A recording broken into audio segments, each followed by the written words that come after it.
क्या बनारस वाले मिश्रा उर्फ हरीश मिश्रा साहब फिर से होंगे एक बार एआईएमएम पार्टी में शामिल? क्या बनारस वाले मिश्रा साहब एआईएमएम पार्टी में फिर से एक बार शामिल होकर लड़ेंगे बनारस की सियासी गलियारों से लोकसभा चुनाव 2024? क्या है दोस्तों बड़ी अपडेट, करेंगे इस अपडेट पर विशेष चर्चा। तो दोस्तों आप बने रहें हमारे साथ शुरू से अंत तक। जी हाँ दोस्तों, आपको बताते चलूं, लगातार से बनारस की सियासी गलियारों से खबरें सामने निकल कर आ रही है कि कहने की फिर से एक बार बनारस वाले मिश्रा उर्फ हरीश मिश्रा साहब को बनारस की सियासी गलियारों में चुनावी मैदान में उतरना चाहिए और चुनावी मैदान में उतरकर सभी नाम निहाद सेकुलर पार्टियों के खेमे में हरकम मचाना चाहिए। इसी के तहत लगातार से बड़ी बड़ी अपडेटें सामने निकल कर आ रही है कि कहने की बनारस वाले मिश्रा उर्फ हरीश मिश्रा साहब फिर से एक बार एआईएमएम पार्टी में शामिल हो सकते हैं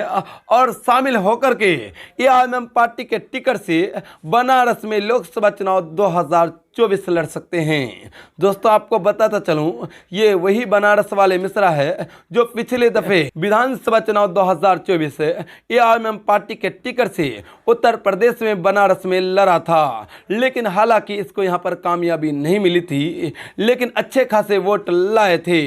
लेकिन दोस्तों आपको बताता चलूं, इस बार फिर से एक बार बनारस वाले मिश्रा साहब चुनाव लड़ने को लेकर तैयारी कर रहे हैं, जिसके तहत उनके चाहने वालों का कहना है कि बनारस वाले मिश्रा साहब को सभी कहने की भेदभाव भुला करके फिर से एक बार एआईएमएम पार्टी में शामिल होना चाहिए और एआईएमएम पार्टी में शामिल होकर लोकसभा चुनाव 2024 लड़नी चाहिए। ये कहने की लगातार से बड़ी बड़ी अपडेटें सामने निकल कर आ रही है। दोस्तों कहने की बनारस वाले मिश्रा साहब अभी भी असदुद्दीन ओवैसी साहब को अपना कहने की सबसे सेकुलर रहनुमा मानते हैं, लेकिन उत्तर प्रदेश में कुछ एआईएमएम पार्टी के नेताओं पर बनारस वाले मिश्रा आरोप लगाए थे और कहने की उनको कहने की कहते कि ये लोग कहने की लगातार से लोगों को कहने की गुमराह करते हैं, लेकिन असदुद्दीन ओवैसी साहब हमेशा हकबात बुलंद करते हैं, उसको हम अपना रहनुमा, उसको अपना नेता मानते हैं। इसी के तहत लोगों का कहना है कि असदुद्दीन ओवैसी साहब को देखते हुए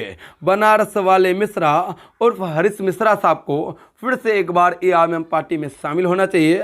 और एआईएमएम पार्टी में शामिल होकर एआईएमएम पार्टी के टिकट से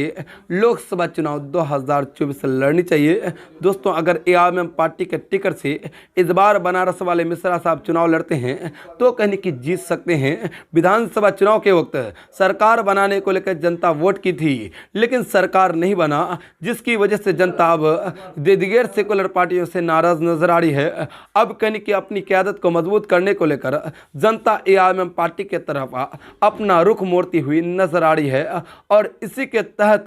बनारस वाले मिश्रा साहब को अब एआईएमएम पार्टी में शामिल होकर एआईएमएम पार्टी के टिकट से लोकसभा चुनाव 2024 लड़नी चाहिए। ये कहने की जनता का कहना है। दोस्तों इसको लेकर आप क्या कुछ कहते हैं, आप अपनी राय जरूर बता दें।